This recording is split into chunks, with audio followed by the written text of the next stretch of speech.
Hello guys, इस video में हम बात करेंगे बैक ट्रैकिंग के बारे में। तो सबसे पहली चीज तो बैक ट्रैकिंग कोई एल्गोरिदम नहीं होती, ये एक अप्रोच होती है क्वेश्चंस को सॉल्व करने के लिए। बैक ट्रैकिंग होती क्या है, कब हम उसे यूज करते हैं, वो हम एक एग्जांपल के थ्रू देखेंगे।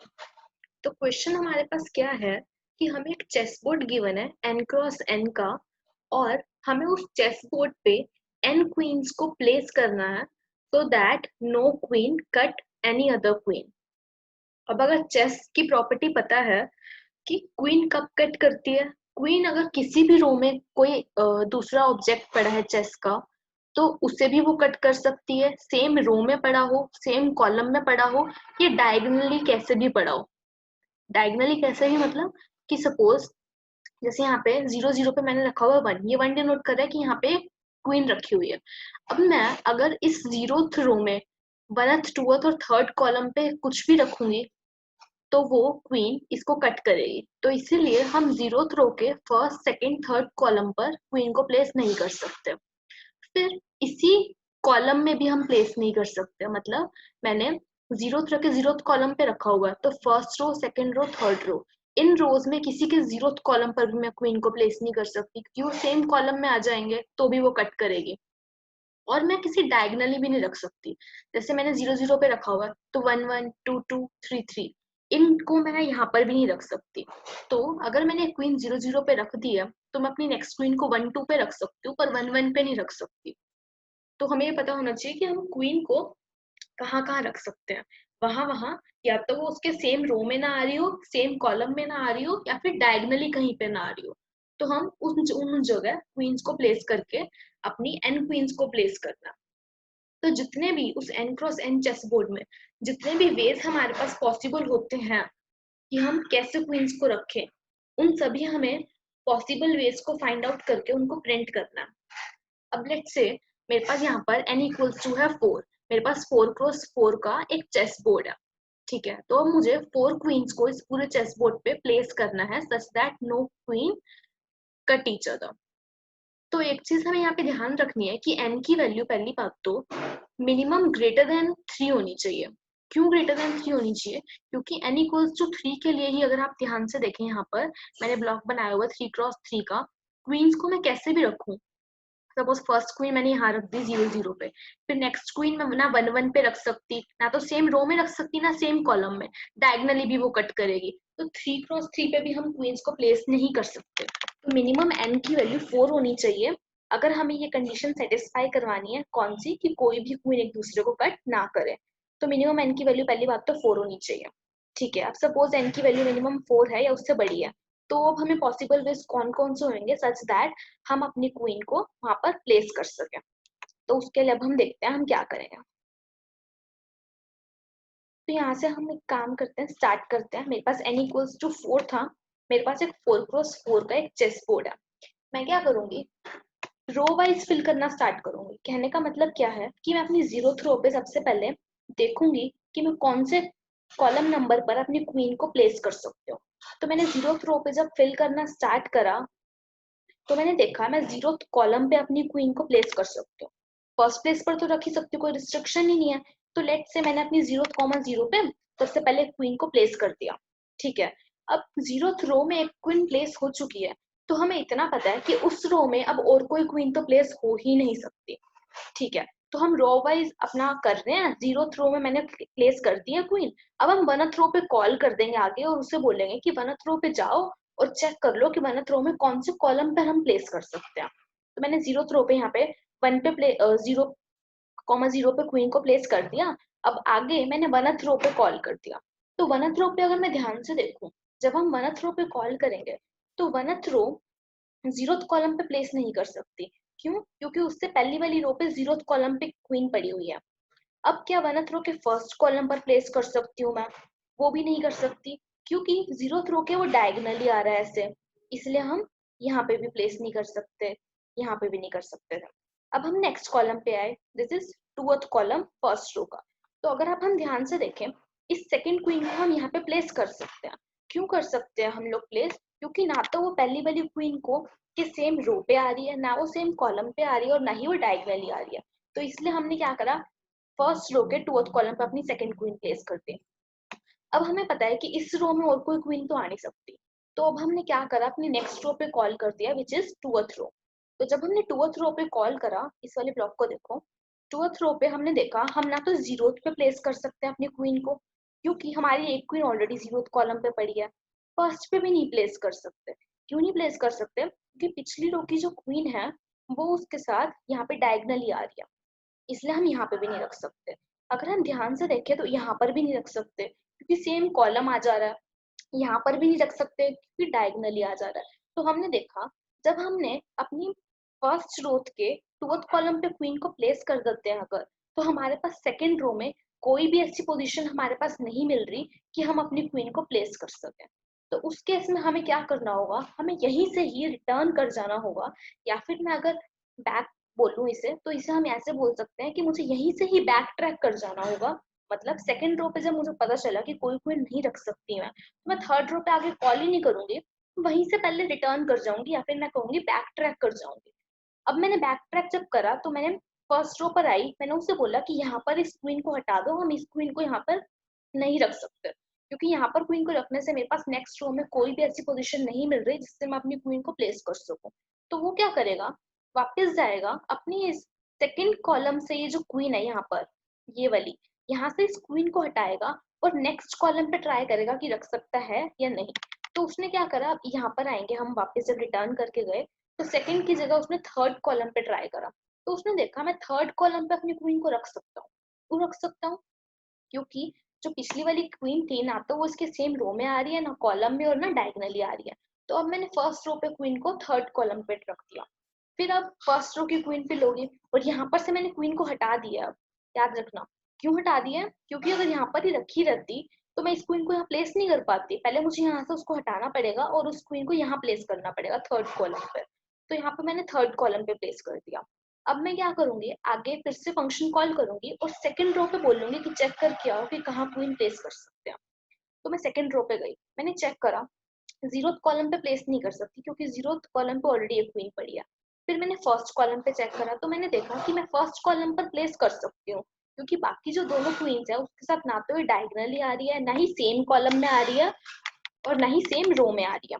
तो सेकेंड रो में मैंने इस कॉलम पे प्लेस कर दिया और आगे नेक्स्ट रो पे कॉल कर दिया। तो थर्ड रो पे जब मैंने देखा कि इसको इस यहाँ पे टीएथ पार्ट को देखना प्लीज। तो यहाँ पे थर्ड रो के लिए जब मैं फिल करना स्टार्ट कर रही थी तो मैंने देखा कि मैं ना तो जीरोथ कॉलम पे प्लेस कर सकती हूँ। क्यों प्लेस नहीं कर सकती? क्योंकि जीरोथ रो पे ऑलरेडी एक कॉलम पे एक और क्वीन पड़ी है। मैं यहाँ पर भी नहीं रख सकती वनथ कॉलम पे क्योंकि वनथ कॉलम पे भी पड़ी है। सेकंड पे भी नहीं रख सकती क्योंकि ये टूथ वन के डायगनली में आ रही है। फिर मैं थर्ड कॉलम पे भी नहीं रख सकती क्योंकि उस कॉलम में ऑलरेडी एक क्वीन पड़ी है। तो हमने ये देखा कि सेकंड रो के जब हमने फर्स्ट कॉलम पर इस क्वीन को प्लेस करा तो हमारे पास थर्ड रो में कोई भी ऐसा पॉसिबल वे नहीं आ रहा कि हम क्वीन को प्लेस कर सकें। तो हम क्या करेंगे, यहाँ पर सेकंड रो में वापस जाएंगे और इस क्वीन को कहेंगे कि इस फर्स्ट कॉलम को हटा और किसी और कॉलम पे ट्राई कर। तो वो जब किसी और कॉलम पे ट्राई करेगा तो सेकंड और थर्ड ही बचे अब तो उसके पास। सेकंड और थर्ड में से वो देखा उसने कि ना वो सेकंड पे रख सकता और ना ही थर्ड पर, क्योंकि जो पिछले वाली क्वीन है वो इनके साथ एक के साथ डायगोनल शेयर कर रही है और दूसरे के साथ कॉलम। तो सेकंड वाला क्या करेगा, वापस से फर्स्ट पे जाएगा, रिटर्न करेगा, बैक ट्रैक करेगा, इस फर्स्ट रो वाली क्वीन को बोलेगा कि भाई तू अपनी पोजीशन चेंज कर। तो फर्स्ट रो पे जब हम इस वाली क्वीन पे आएंगे यहाँ पे, अब ये तो क्या है, अपनी पोजीशन चेंज ही नहीं कर सकता क्योंकि थर्ड लास्ट कॉलम तब आगे तो कोई कॉलम ही नहीं बचा हुआ, और पीछे के हम ऑलरेडी ट्राई कर चुके हैं, तो पीछे का तो कोई मतलब नहीं है, आगे और कुछ बचा नहीं है। तो ये भी क्या करेगा, पीछे जाएगा वापस जीरो थ्रो पे और इस क्वीन को बोलेगा भाई तू अपनी पोजीशन चेंज कर पहले। तो जब ये जीरो जीरो कॉमा जीरो पे हमने देखा कि इस क्वीन को प्लेस करके हमारी कोई पॉसिबल वे नहीं आ रहा, तो हमने क्या करा, इस यहाँ से 0,0 वाली क्वीन को हटा के इस वनथ कॉलम पे प्लेस कर दिया। तो वनथ कॉलम पे जब हमने प्लेस करा तो सिचुएशन यहाँ कुछ ऐसी बन जाएगी। यहाँ पे हमने 0,1 पे प्लेस कर दिया। अब इस रो में तो कोई क्वीन आ नहीं सकती, हम वनथ रो पे कॉल करेंगे। वनथ रो वाला अपनी कॉलम वाइज चेक करेगा, जीरो पे रख सकता है, नहीं रख सकता क्योंकि ये इसके साथ डायगनली आएगा। वनथ रो की वनथ कॉलम पे भी नहीं रख सकते क्योंकि कॉलम शेयर होगा। वनथ रो के टूथ कॉलम पे भी नहीं रख सकते क्योंकि उसके साथ भी कॉलम शेयर करेगा। वनथ रो के थर्ड कॉलम पे रख सकते हैं। तो हमने क्या करा, वनथ रो के थर्ड कॉलम पे रख दिया और आगे नेक्स्ट रो के लिए कॉल कर दिया क्वीन को प्लेस करने के लिए। तो जब हम सेकंड रो पर आए यहाँ पर, हमने कहा 0th कॉलम पे रख सकते हैं क्या? हाँ रख सकते हैं, क्योंकि ना तो ये किसी का कॉलम, ना ही रो और ना ही डायगोनल शेयर कर रहा। ठीक है, तो सेकंड रो पर भी हमारी प्लेस होगी एक क्वीन। अब हम अपनी नेक्स्ट रो पे कॉल करेंगे, तो उसने कॉलम वाइज करना स्टार्ट करा। 0 पे रख सकते हैं क्या? नहीं रख सकते, क्योंकि 0th कॉलम पे ऑलरेडी एक क्वीन पड़ी है। फिर 1th कॉलम पे चेक करा, वहां पर भी नहीं रख सकते क्योंकि डायगोनल शेयर हो रहा था। तो हमने 2th पे चेक करा, तो हम 2th पे रख सकते हैं, क्योंकि 2th कॉलम में ना तो अभी तक कोई क्वीन पड़ी थी, ना इसके साथ कोई डायगोनल शेयर हो रहे हैं। तो हमने कहा यहाँ पर रख दो। अब ये वाली रो क्या करेगी, नेक्स्ट जब रो पे कॉल करेगी तो वो 4 होगी, लेकिन हमारा 4 n के इक्वल हो चुका है और हमारी 0 बेस इंडेक्सिंग है। तो उस केस में ये हमारी बेस कंडीशन बन जाएगी कि जब हमारी रो n के इक्वल हो जाए, इसका मतलब है हमारे पास एक पूरा अपना प्रॉपर पॉसिबल वे मिल चुका है और हमें उसे प्रिंट कर देना। ठीक है, तो हमने उसे प्रिंट कर दिया। तो अगर हम ध्यान से देखें इस क्वेश्चन में हो क्या रहा था, हम हर एक ब्लॉक पे जा रहे हैं, अगर हम चेक कर रहे हैं उस ब्लॉक पे रख सकते हैं तो उस ब्लॉक पे रख दे रहे हैं, और उस रो के उस ब्लॉक में किसी और ब्लॉक पे नहीं रख सकते सेम रो के, तो हम वहीं की वहीं नेक्स्ट रो पे कॉल कर दे रहे हैं। नेक्स्ट रो पे जब जा रहे हैं, हर एक ब्लॉक के लिए चेक कर रहे हैं कि वो पिछली क्वींस से कहीं कॉलम, कहीं डायगोनल तो नहीं शेयर कर रहा है तो हम वहीं पर ही बैक ट्रैक कर जा रहे हैं, और अगर नहीं करना तो क्वीन को प्लेस करके आगे बढ़ जा रहे हैं।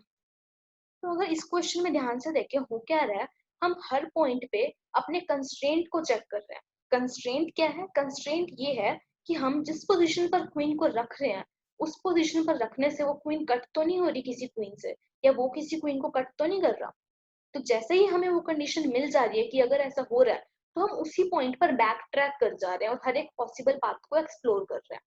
यहाँ पर हम कहेंगे कि बैक ट्रैकिंग हो रही है। तो इन सिचुएशंस में, इन पजल्स में, जब हमारे पास हर पॉइंट पे हमें कंस्ट्रेंट चेक करने होते हैं, और अगर हमारी गिवन कंडीशन, गिवन कंस्ट्रेंट्स किसी भी पॉइंट पर फॉल्स हो जाते हैं, तो हम वहीं से ही वापस मुड़ जाते हैं। तो इसको हम लोग बैक ट्रैकिंग बोलते हैं। और इन प्रॉब्लम्स में जहां पर हमें हर एक पॉइंट पर कंस्ट्रेंट चेक करना पड़े और अगर ट्रू होता है वो, तो हम वापस मुड़ जा रहे हैं उसी पॉइंट पर, इन सिचुएशंस में हम लोग अपनी बैक ट्रैकिंग का यूज करते हैं। जैसे कि इस पॉइंट में हमने देखा कि जब सपोज इस वाले केस में बीथ ब्लॉक में, यहाँ पे देखिए, यहाँ पे 1th रो 2th कॉलम पे जब हमने क्वीन को प्लेस करा, तो हमने नेक्स्ट रो पे कॉल करा, जब 2th रो पे हमने देखा हम किसी भी कॉलम पे क्वीन को प्लेस नहीं कर सकते, तो हम वहीं से बैक ट्रैक कर गए, हम 3rd रो पे गए ही नहीं। और ये नेसेसिटी है कि हर रो में एटलीस्ट एक क्वीन तो होगी ही होगी, क्योंकि n×n का अगर चेस बोर्ड है, हर रो में एक क्वीन होना कंपल्सरी है, क्योंकि क्वीन रो वाइज भी कट करती है, कॉलम वाइज भी और डायगोनल वाइज भी। तो हर एक रो में एक क्वीन होगी, हर कॉलम में एक क्वीन होगी, हर डायगोनल में एक क्वीन होगी। आई होप ये चीज क्लियर है। तो यहाँ पर जब हमने दिखा कि सेकंड रो में एक भी क्वीन हमारे प्लेस नहीं कर सकते, तो हम यहीं से ही बैक ट्रैक कर गए थे, हम 3rd पर कहीं ही नहीं। तो ये बैक ट्रैकिंग होती है।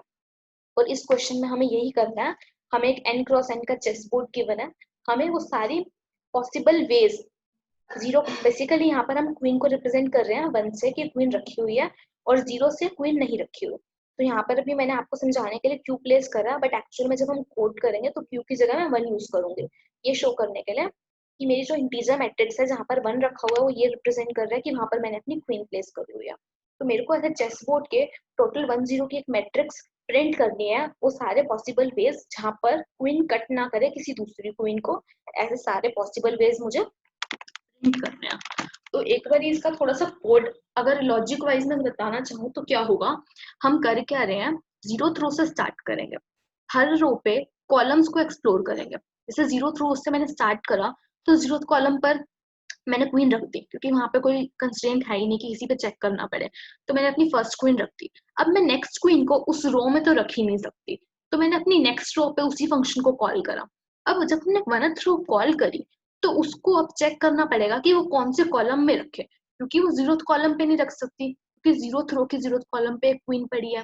फर्स्ट रो के फर्स्ट कॉलम पे भी नहीं रख सकती, क्योंकि वो डायगनली आ जाएगा 0-0 के वाली क्वीन के। फर्स्ट रो के सेकंड कॉलम पर रख सकती है वो, तो वहां पर मैं क्वीन प्लेस कर दूंगी और आगे अपनी रो पे कॉल कर दूंगी। जैसे ही कोई कंडीशन फॉल्स हुई, कौन सी कंडीशन फॉल्स होगी, जब किसी रो में मैं कहीं पर भी अपनी क्वीन को प्लेस ना कर पाऊँ, ऐसी सिचुएशन जब आएगी, वहीं से मैं बैक ट्रैक कर जाऊंगी, वापस चली जाऊंगी और पिछले वाली रो की क्वीन को बोल लूंगी कि तू अपनी पोजीशन को पहले चेंज कर, तो वो अपने आगे वाली पोजीशन पर शिफ्ट हो जाएगा। तो ऐसे ऐसे कर करके हम अपनी सारी क्वींस के पाथ को एक्सप्लोर करते जा रहे हैं। जैसे ही कंडीशन फॉल्स होगी हम रिटर्न कर जा रहे हैं। एक बार इसका सूडो कोड देखते हैं, ठीक है। तो सबसे पहले हम क्या करेंगे, अपना यूजर से एन एंटर कराएंगे। एन क्या होता है, मेरी चेस बोर्ड का जो साइज है एन क्रॉस एन, वो एन। अब मैंने कहा कि अगर एन की value less than equal to 3 है तो हमें पता है कि कोई पॉसिबल कॉम्बिनेशन नहीं एग्जिस्ट करेगा, क्योंकि मैंने अभी बताया था कि एन की मिनिमम वैल्यू 4 होनी चाहिए, so that queens can be placed in such a way that no queens cut each other or cut any other queen। तो अगर N less than equal to 3 है तो मैंने कहा डायरेक्टली रिटर्न कर जाओ। लेकिन अगर ऐसा नहीं है, मतलब एन की मिनिमम वैल्यू 4 तो है ही, तो मैंने क्या करा, एक चेस बोर्ड बनाया जिसका साइज एन क्रॉस एन रखा, और उसके अभी सभी एलिमेंट्स को मैंने इनिशियलाइज कर दिया 0 से, ये दिखाने के लिए कि अभी मैंने कोई भी क्वीन अपनी चेस बोर्ड में नहीं रखी। अब मैं अपना एक फंक्शन कॉल करूंगी, place queen function. Place queen function को मैं अपना एन दूंगी, एक स्टार्टिंग रो दूंगी जिस रो पे अभी हम वर्क करेंगे, और अपना चेस बोर्ड दूंगे। उसकी बेस कंडीशन मैंने ये लगा दी कि जैसे ही मेरी रो इक्वल्स टू एन हो जाए, मतलब जैसे ही सपोज यहाँ पर एन इक्वल्स टू अगर 4 होता, तो रो जैसे ही मेरी 4 हो जाएगी, इसका मतलब है थर्ड रो तक हमारी क्वींस प्लेस हो चुकी हैं, तो हमें उस पॉइंट पर अपना एक पॉसिबल कॉम्बिनेशन मिल चुका है, तो हम अपनी मैट्रिक्स को, अपने बोर्ड को उस पॉइंट पर प्रिंट कर देंगे। तो यहाँ पर मैंने वही करना, प्रिंट को, बोर्ड को प्रिंट कर दिया। यहाँ पे सिर्फ मैंने सूडो कोड लिखा हुआ है, एग्जैक्ट कोड अभी हम देखेंगे, ठीक है। तो रो इक्वल्स टू जब एन होगा तो ये मेरी बेस कंडीशन बन जाएगी, एक पॉसिबल वे मिल जाएगा, और हम अपने बोर्ड को प्रिंट कर देंगे और रिटर्न कर जाएंगे।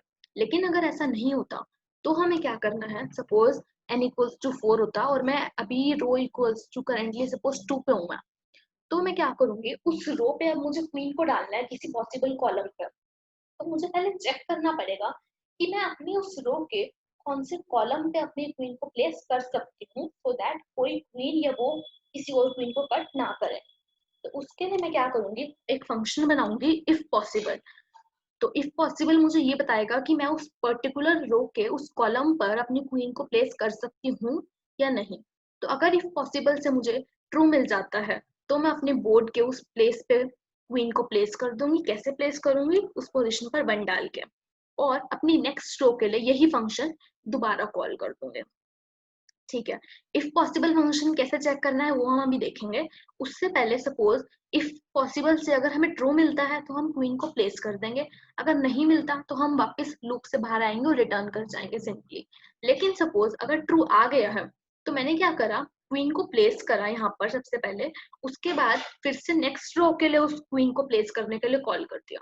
अब अगर इस पोजिशन पर रखने से हमारी कोई पॉसिबल वे आ रही होगी तो हम आगे जाते जाएंगे और एक पॉइंट आएगा जब रो इक्वल्स टू एन होगा, कोड प्रिंट हो जाएगा।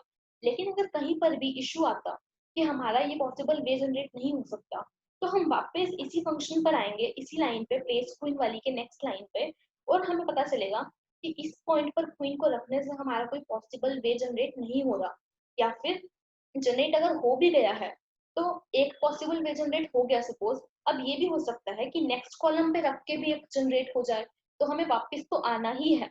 तो हम क्या करेंगे, अब इस कॉलम पे हम अपनी क्वीन को हटाएंगे और ये लूप फिर से एग्जीक्यूट होगा, और हम अपनी नेक्स्ट कॉलम पर अपनी क्वीन को रख के देखेंगे कि क्या कोई पॉसिबल वे है या नहीं। तो इसीलिए इस प्लेस क्वीन फंक्शन को फिर से जब हमने कॉल करा रिकर्सिवली, तो हमारा एक पॉसिबल वे जनरेट हो चुका होगा, अगर होना होगा तो, नहीं भी हुआ होगा तो हमें अपने नेक्स्ट कॉलम पे एक्सप्लोर करना है। और नेक्स्ट कॉलम पे एक्सप्लोर करने के लिए पहले हमें एग्जिस्टिंग कॉलम पे फिर से अपनी जो क्वीन रखी हुई है उसे हटाना पड़ेगा। उसे हटाने के लिए मैंने वापस उसे 0 कर दिया। तो ये लॉजिक था। अब एक चीज यहाँ पे जो मिस करी वो ये थी कि हम कैसे चेक करेंगे कि हम अपनी पर्टिकुलर रो या कॉलम पे क्वीन को प्लेस कर सकते हैं या नहीं। उसके लिए मैंने यहाँ पे अपना एक फंक्शन कॉल किया था if possible. If possible function कैसे वर्क कर रहा है, तो अगर सपोज यहाँ पर अगर हम इस डायग्राम को देखें, सपोज मैं 1,1 पे देख रही हूँ कि क्वीन प्लेस कर सकते हैं या नहीं, तो उसके लिए इफ पॉसिबल फंक्शन अगर कॉल हुआ है तो उसमें सबसे पहले मैंने एक तो आर्ग्यूमेंट में n लिया है, एक रो और कॉलम। रो और कॉलम ये रिप्रेजेंट कर रहे हैं कि हम कौन सी रो में और कौन सी कॉलम पे चेक करना है कि क्वीन को रख सकते हैं या नहीं।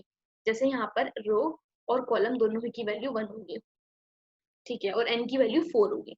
तो अब हमें ये देखना है कि हम इस पोजीशन पर रख सकते हैं या नहीं। तो हमें क्या चेक करना पड़ेगा कि एक तो जिस कॉलम पे हम रख रहे हैं उसके ऊपर उसी सेम कॉलम में बट ऊपर की साइड कोई क्वीन रखी हुई है या नहीं। तो सबसे पहले हम कॉलम चेक करा वही कि उस कॉलम में, जिस कॉलम में हमें क्वीन को रखना है, कि कोई और क्वीन तो नहीं रखी हुई। वो हम कैसे चेक करेंगे, एक लूप चलाएंगे। सपोज वनथ रो की मैं अभी चेक कर रही हूँ, तो आई माइनस वनथ रो से मैं स्टार्ट करूंगी, मतलब जो रो हम चेक कर रहे हैं उसके माइनस वनथ वाली रो से मैं स्टार्ट करूंगी चेक करना, और 0 तक चेक करूंगी। इन रोज में हर एक रो में इसी सेम कॉलम पे चेक करूंगी कि कहीं कोई क्वीन रखी हुई है या नहीं। तो उसके लिए मैंने लूप चलाया i इक्वल्स टू 0 से i लेस देन रो तक, और ith रो के सेम कॉलम पे चेक करा कि कहीं पे अगर 1 रखा हुआ है, मतलब क्वीन रखी हुई है, तो वहीं से डायरेक्टली रिटर्न कर दो फॉल्स। लेकिन सपोज सेम कॉलम में कोई क्वीन नहीं रखी होती, जैसे कि इस केस में है, तो हमने क्या कहा कि लेफ्ट टॉप डायगोनल को चेक करो। लेफ्ट टॉप डायगोनल मतलब कि ये वाला डायगोनल, ये। जैसे सपोज 1 1 की अगर मैं बात कर रही हूँ, तो मैं 0 0 पे चेक करूँ।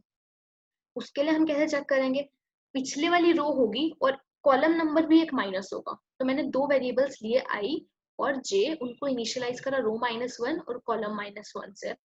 और कब तक चेक करना है, जब तक आई और जे दोनों ही ग्रेटर देन इक्वल टू 0 नहीं हो जाते। हर लेफ्ट डायगोनल के हर ऊपर तक जाओ प्रॉपर 0,0 तक, और चेक करो कि क्या उस लेफ्ट टॉप डायगोनल में कहीं पर भी क्वीन रखी हुई है। अगर रखी हुई हुई तो हम वहीं पर ही रिटर्न कर देंगे फॉल्स। अगर लेफ्ट टॉप डायगोनल में भी कहीं पर क्वीन रखी नहीं हुई सपोज, तो हमें अपने राइट टॉप डायगोनल पे भी चेक करना है। राइट टॉप डायगोनल पे हम कैसे चेक करेंगे, एक दो वेरिएबल्स लेंगे फर्दर, फिर से आई और जे, और आई की वैल्यू तो हमारी करंट वर्किंग वाली रो के -1 से स्टार्ट होगी, और जे की वैल्यू कॉलम +1 से। और ये कब तक जाएंगे, जब तक हमारी रो तो आई ग्रेटर देन इक्वल टू 0 नहीं हो जाता, क्योंकि आई जो है हमारी करंट रो के -1 वाली रो से स्टार्ट हो रही है, और कहाँ तक जाएगी, स्टार्टिंग रो तक, मतलब 0th रो तक। और जे हमारा हमारे एग्जिस्टिंग कॉलम से +1 कॉलम से स्टार्ट हो रहा है, तो कहाँ तक जाएगा, हमारे एंडिंग कॉलम तक। इसीलिए i greater than equal to 0 and j less than 0। तो हमें इस केस में आई को डिक्रीमेंट करना है और जे को इंक्रीमेंट करना है, क्योंकि जे कॉलम को ट्रेवर्स कर रहा है और आई रोज को। ऐसे ही ट्रेवर्स करते हुए अगर किसी भी राइट टॉप डायगोनल में किसी भी ith jth पे बोर्ड के 1 पड़ा है, तो उस केस में भी हमें डायरेक्टली फॉल्स रिटर्न कर देना है। अगर इन तीनों में कहीं पर भी 1 रखा हुआ, तीनों केसेस में, कंडीशंस में, तो हमारा फॉल्स डायरेक्टली वहीं पर ही रिटर्न हो चुका होगा। लेकिन अगर ऐसा नहीं हुआ, तो हम इस लाइन पर आएंगे सिर्फ, और हम अपना ट्रू रिटर्न कर देंगे। तो इस इफ पॉसिबल फंक्शन में बेसिकली हमने करा क्या, जो करंट पोजीशन पर हमें चेक करना है कि क्वीन को रख सकते हैं या नहीं, तो हम उसे कैसे चेक करेंगे। एक तो उसी कॉलम में चेक करो ऊपर की साइड की, कहीं उसी कॉलम में तो नहीं पड़ी कोई क्वीन। एक लेफ्ट टॉप डायगोनल की साइड चेक करो और एक राइट टॉप डायगोनल की। अब एक क्वेश्चन माइंड में ये है कि हम जिस रो कॉलम पे फिल कर रहे हैं उस रो को क्यों नहीं चेक कर रहे। वो इसीलिए नहीं कर रहे क्योंकि हम रो वाइज ही अपना फंक्शन कॉल कर रहे हैं प्लेस क्वीन, और एक रो में एक ही क्वीन को प्लेस करने की ट्राई कर रहे हैं। तो इसलिए रो में तो चेक करने की जरूरत ही नहीं है, पहली बात तो। ठीक है, तो इस रो में हमें चेक करने की जरूरत नहीं है यहाँ पे। अब दूसरी बात कि इन डायगोनल्स के नीचे वाले डायगोनल्स की चेक करने की जरूरत क्यों नहीं है। इसलिए नहीं है क्योंकि अभी हमने नीचे वाली रोज पे तो क्वींस को फिल करना स्टार्ट ही नहीं किया। अभी तो हम 1th रो पे है ना, तो 2th रो और 3rd रो के हमें नीचे वाले बॉक्सेस पे चेक करने की जरूरत ही नहीं है ना, क्योंकि हमने भी फिल ही नहीं किया। इसलिए हमें सिर्फ 3 डायरेक्शंस पे चेक करना है, कौन सी, टॉप, लेफ्ट टॉप और राइट टॉप। इन तीनों में हमें चेक करना है डायरेक्शंस में। कहीं पर भी अगर क्वीन रखी हुई है तो वहीं पे फॉल्स रिटर्न कर दो, वरना ट्रू रिटर्न कर दो। तो ये मेरा कोड का लॉजिक था, कुछ नहीं था, सिंपल सा था। हमें अपनी एन क्वींस को N cross N chess board पे प्लेस करना था। मैंने सबसे पहले ये कंडीशन चेक करी कि एन मिनिमम 4 है या नहीं। 4 अगर है तो मैं फर्दर गई। क्या गई, मैंने सबसे पहले एक चेस बोर्ड बनाया एन क्रॉस एन का, इनिशियलाइज करा उसे 0 से। ठीक है, ये दिखाने के लिए कि अभी इनिशियली स्टार्टिंग में कोई क्वीन कहीं पर भी प्लेस नहीं है। तो उसके बाद मैंने अपना प्लेस क्वीन फंक्शन कॉल किया। प्लेस क्वीन फंक्शन को मैंने अपना एन दिया, चेस बोर्ड का साइज, रो दी, करंट रो जिसमें हमें फिल करना है, और अपना चेस बोर्ड दिया। बेस कंडीशन ये लगाई कि रो जैसे ही इक्वल इक्वल 4 या इक्वल इक्वल n हो जाए तो उसी टाइम हमें एक पॉसिबल वे मिल चुका है, उसे प्रिंट कर दो और आगे कैरी फॉरवर्ड करते जाओ कि और कोई पॉसिबल वे है या नहीं। लेकिन अगर वो इक्वल इक्वल n हो चुकी है तो हमें उस वे को तो प्रिंट करना ही है, क्योंकि हमें एक पॉसिबल वे मिल चुका है। अब नेक्स्ट चीज कि अगर ऐसा नहीं है बेस कंडीशन तो हम अपनी करंट रो को फिल करना है। तो उसके लिए हमें ये चेक करना है उस पर्टिकुलर रो में कौन से कॉलम पे हम फिल कर सकते हैं। कौन से कॉलम पे फिल कर सकते हैं ये हमें इफ पॉसिबल फंक्शन से पता चलेगा। अगर इफ पॉसिबल फंक्शन हमें ट्रू ला कर दे देता है, इसका मतलब हम उस पर्टिकुलर कॉलम पे अपनी क्वीन को रख सकते हैं। हम उस पर्टिकुलर रो कॉलम पे क्वीन को रख देंगे और अपनी नेक्स्ट रो के लिए यही फंक्शन दोबारा कॉल कर देंगे। अब हमें नेक्स्ट कॉलम पे भी जाकर एक्सप्लोर करना है कि जेथ कॉलम पे तो हमने चेक कर लिया, अब इसी पर्टिकुलर रो के वनथ कॉलम के लिए सपोज चेक कर लिया, तो हमें 2 पे भी चेक करके देखना जरूर है कि हम 2 पे रख के कोई वे एक्सप्लोर कर सकते हैं। क्योंकि जरूरी नहीं है कि n क्रॉस n के लिए सिर्फ एक ऐसी पॉसिबल कॉम्बिनेशन बनेगी, एक से ज्यादा कॉम्बिनेशन भी बन सकते हैं। तो इसीलिए हमने वनथ के बाद टूथ पे भी चेक करना है। तो टूथ पे जब हम चेक करेंगे तो हमें पहले वनथ से क्वीन को हटाना पड़ेगा, उसके लिए हमने यहाँ पे बॉर्ड ऑफ रो कॉलम को 0 कर दिया। ऐसे ऐसे करके हम हर एक पाथ को एक्सप्लोर कर रहे हैं। जैसे ही हमारी कंस्ट्रेंट फॉल्स हो जाता है तो उसी पॉइंट पर हम बैक ट्रैक कर जा रहे हैं। इफ पॉसिबल फंक्शन में हम ये चेक कर रहे हैं करंट पोजीशन के उसी कॉलम में लेफ्ट टॉप डायगोनल या राइट टॉप डायगोनल पे एलिमेंट तो नहीं पड़ा, हमारी क्वीन तो नहीं पड़ी, पड़ी है तो डायरेक्टली फॉल्स, वरना रिटर्न कर दो ट्रू। तो ये हमारे कोड का लॉजिक था। आई होप बैक ट्रैकिंग का लॉजिक क्लियर है कि हम कब यूज कर रहे हैं, जब कंस्ट्रेंट हर पोजीशन पर चेक हो तब हम बैक ट्रैकिंग का यूज कर रहे हैं।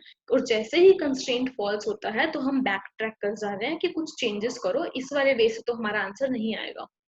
तो इन केसेस में हम पजल्स में अपना बैक ट्रैकिंग यूज करते हैं। एक बार इस प्रॉब्लम का प्रॉपर कोड देखते हैं क्या करा है मैंने। ठीक है, तो मैंने एक मेन फंक्शन बनाया है यहाँ पे। मेन फंक्शन बनाने के बाद मैंने यूजर से यहाँ पे n एंटर कराया। n एंटर कराने के बाद अगर n की value less than equal to 3 होती है तो मुझे पता है कि कोई पॉसिबल वे नहीं आएगा कि क्वींस एक दूसरे को कट ना करे, तो मैंने डायरेक्टली प्रिंट करवा दिया क्वींस कांट बी प्लेस्ड।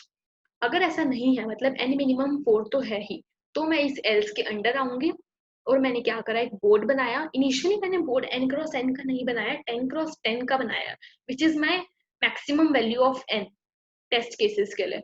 ऐसा क्यों बनाया है वो मैं भी बताऊंगी।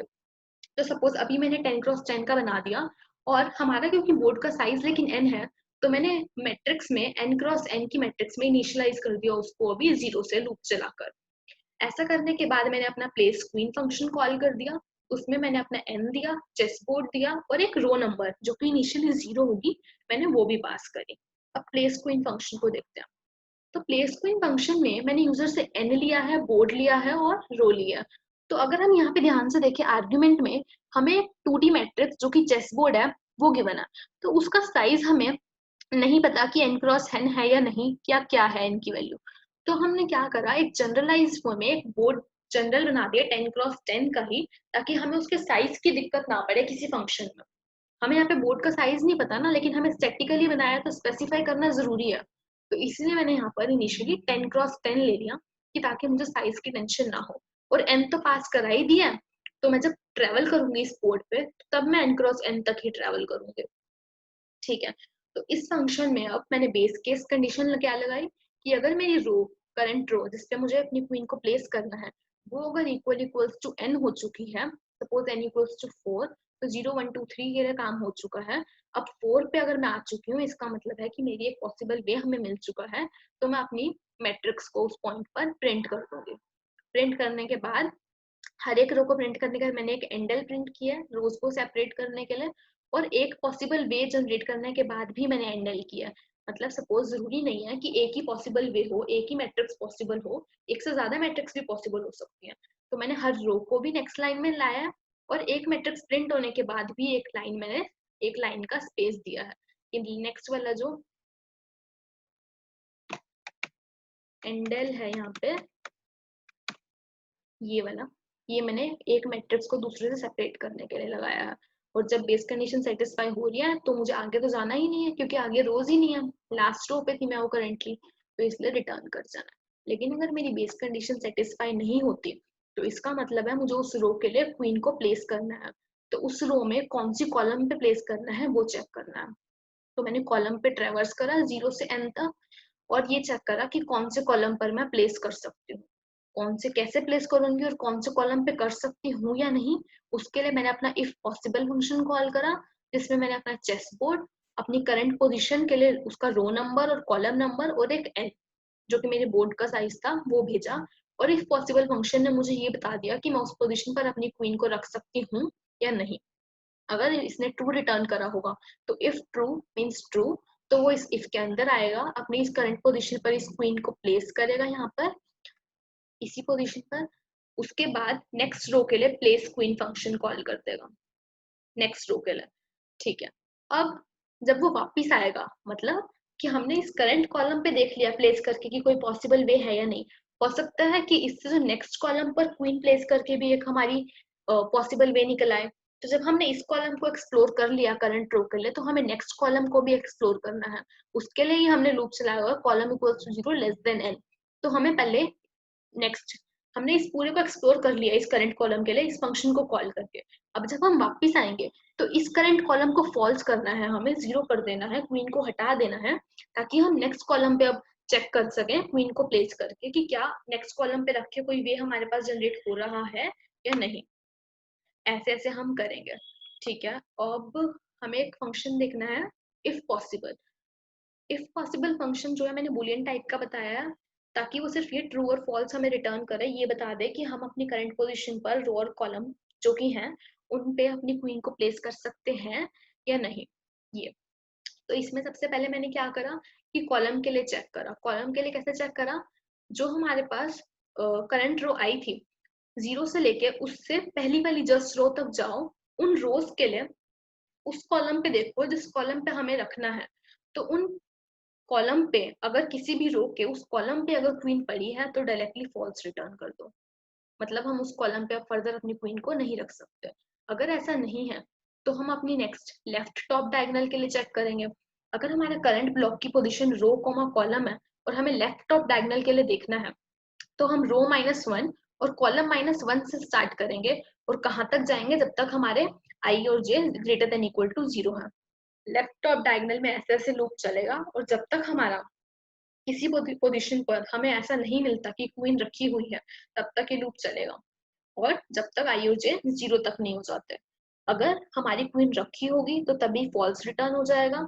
अगर हमें क्वीन नहीं रखी हुई लेफ्ट टॉप डायगोनल पे तो वो फर्दर इस वाली लूप को चेक करेगा। इसमें हम ये चेक कर रहे हैं किस पोजीशन पर हम अपना क्वीन को रखना चाहते हैं, उसके राइट टॉप डायगोनल पे तो कहीं क्वीन तो नहीं रखी हुई। उसके लिए हमने लूप चलाया, आई और जे दो वेरिएबल्स लिए, आई को स्टार्ट करा करंट रो के -1 से क्योंकि राइट टॉप पे हम चेक कर रहे हैं, और जे को नेक्स्ट कॉलम से इनिशियलाइज करा कॉलम +1। कब तक चलाएंगे, हमारी आई जो कि रोज को रिप्रेजेंट कर रही है वो तो 0 तक ही जाएगी। कॉलम इस बार हमारे राइट साइड जा रहे हैं तो इसलिए हमने कॉलम्स के लिए कंडीशन लगाई है जे लेस देन एन। यहाँ पर इस लूप में ये i greater than equal to 0 and j less than n. I को इसलिए डिक्रीमेंट करना है क्योंकि वो रो -1 से 0 तक जाएगी। कॉलम्स को इंक्रीमेंट करना है क्योंकि वो कॉलम +1 से last column N less than N तक जाएगा। और इसमें हमें चेक करना है कि किसी पोजीशन पर राइट टॉप पे कहीं क्वीन तो नहीं रखी हुई। अगर रखी हुई होगी तो उसी पॉइंट पर वो फॉल्स रिटर्न कर जाएगा, वरना नीचे आएगा। हमने तीनों केसेस के लिए चेक कर लिया, कहीं पर क्वीन नहीं रखी हुई थी इसलिए हम एंड में अपना ट्रू रिटर्न कर देंगे। तो ये हमारा इफ पॉसिबल कंडीशन का फंक्शन का लॉजिक था। तो ये हमारा कोड का लॉजिक था। आई होप क्लियर है। कुछ नहीं करा हमने, एक चेस बोर्ड गिवन था, हर एक रो पे जा रहे हैं, हर एक रो पे एक क्वीन रखी जाएगी। ठीक है, अब कौन से कॉलम पे रखी जाएगी उसके लिए हमने इफ पॉसिबल कंडीशन बना दिया। हर एक कॉलम पे एक्सप्लोर करेंगे। सपोज हम वनथ कॉलम पे अभी चेक कर रहे हैं, वनथ कॉलम से हमने अपना पूरा आगे टूथ रो थर्ड रो एक्सप्लोर करके लिया है। अब वो वापस उसी वनथ कॉलम वाले फंक्शन पे आएगा और वनथ कॉलम से क्वीन हटाकर टूथ कॉलम पे भी चेक करेगा, रख के रख सकते हैं और कोई पॉसिबल वे जनरेट हो सकता है या नहीं। थर्ड कॉलम पे भी चेक करेगा। इसलिए हमें जरूरी नहीं कि एक n क्रॉस n के लिए सिर्फ एक ही ऐसी मैट्रिक्स मिलेगी कि कोई क्वीन एक दूसरे को कट ना करे। ऐसा भी हो सकता है कि एक से ज्यादा मैट्रिक्स हमें मिल जाए। तो इसीलिए हमने प्लेस क्वीन से फंक्शन कॉल करा एक पर्टिकुलर केस के लिए, पर्टिकुलर पोजीशन के लिए, रो कॉमा कॉलम के लिए। तो उसी रो के हमें बाकी आगे वाले कॉलम्स पे भी रख के क्वीन को चेक जरूर करना है, और चेक करने के लिए हमें पहले उस करंट वाले कॉलम पे 0 रखना पड़ेगा। ये चीज बस यहाँ इंपॉर्टेंट है, उसका ध्यान रखना। बाकी सब इजी है। एक बार कोड को रन करके देखते हैं।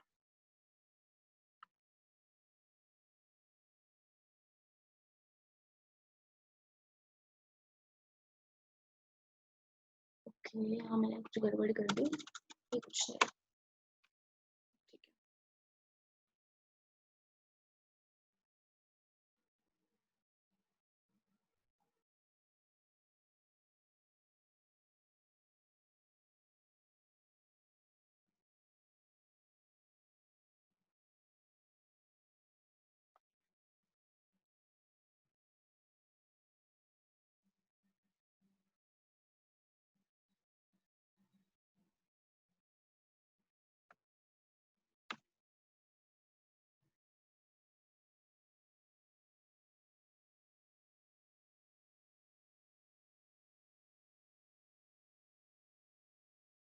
ठीक है, तो n इक्वल्स टू 4 के लिए ही हम सपोज चेक कर रहे हैं। मैंने n इक्वल्स टू 4 दे दिया। अगर हम ध्यान से देखें, n इक्वल्स टू 4 के लिए हमें दो मैट्रिसेस मिली हैं, पॉसिबल वेज। अगर हम ध्यान से देखें, 1 1 जो है ऐसी पोजीशंस पर है कि कोई भी वन ना ही तो सेम रो में है, ना ही सेम कॉलम में है, और ना ही किसी के डायगनली आ रहा है। सिमिलरली फर्स्ट मैट्रिक्स में भी और सेकंड मैट्रिक्स में भी। तो इसीलिए हम देखें ध्यान से, तो जरूरी नहीं है कि n क्रॉस n के लिए हमें एक ही ऐसा पॉसिबल वे मिले, एक से ज्यादा वेज भी मिल सकते हैं। और इसीलिए हमने यहाँ पर जब अपना प्लेस क्वीन फंक्शन जब हमने कॉल करा एक पर्टिकुलर कॉलम के लिए, यहाँ पर प्लेस क्वीन फंक्शन जब हमने कॉल करा, ये चेक करने के बाद कि हम उस कॉलम पे रख सकते हैं या नहीं, हमने नेक्स्ट रो के लिए कॉल करा। तो हमने एक पर्टिकुलर कॉलम पे रखने के बाद, रो और कॉलम पे रखने के बाद ही नेक्स्ट रो पे कॉल करा। लेकिन इस पर्टिकुलर रो और कॉलम में हो सकता है इस कॉलम के बाद और भी कॉलम्स हो जहां पर रख के हमारे पास वेज कोई ऐसा आ जाए जहां पर हमारा पॉसिबल वे जनरेट हो जाए। तो इसीलिए प्लेस क्वीन फंक्शन कॉल करने के बाद हम वापस से जब इस नेक्स्ट पाथ को एक्सप्लोर करेंगे, तो उस नेक्स्ट पाथ को एक्सप्लोर करने से पहले हमें अपने इस पाथ पे से क्वीन को हटाना पड़ेगा। इसीलिए मैंने ये लाइन लिखी है। यहाँ पर बहुत बारी मिस्टेक होती है, इस पॉइंट को याद रखना। ठीक है, तो आई होप बाकी कोड क्लियर है। एक बार दोबारा देख लो, खुद से ट्राई रन करके देखो, इजी है। क्वेश्चन काफी बार इंटरव्यू में पूछता है, इंपॉर्टेंट क्वेश्चन है। Thank you.